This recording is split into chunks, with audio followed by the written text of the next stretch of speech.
Absa's executive described the operating environment in South Africa as challenging, citing the well-known constraints around energy and logistics, among others. While the bank benefited from the higher interest rate environment, it was also burned by it, as some of its customers faltered in paying back their loans, hence the higher impairment levels.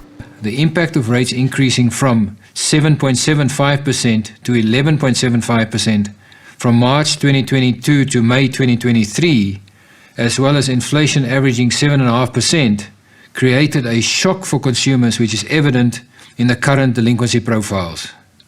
Whilst our impairment charges are elevated, these vintages are still profitable on a risk-adjusted margin basis, and we expect them to be profitable over time. The higher impairment cost is not peculiar to Absa, with other banks who've reported before it also indicating a similar experience.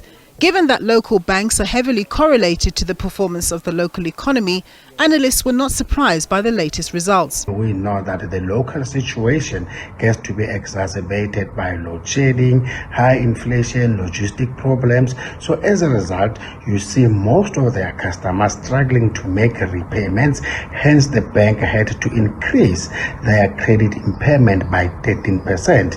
And yes, their profits as headline earnings per share up a mere 0.6%. Absa expressed positive sentiment around the joint initiatives being pursued between government and business in the area of energy, logistics and crime, emphasizing that the momentum in this regard needs to increase to get the economy back on track. This is when the local economy thrives, the chances of local banks also thriving and being more profitable increases. Nampumelo Siziba, SABC News, Johannesburg.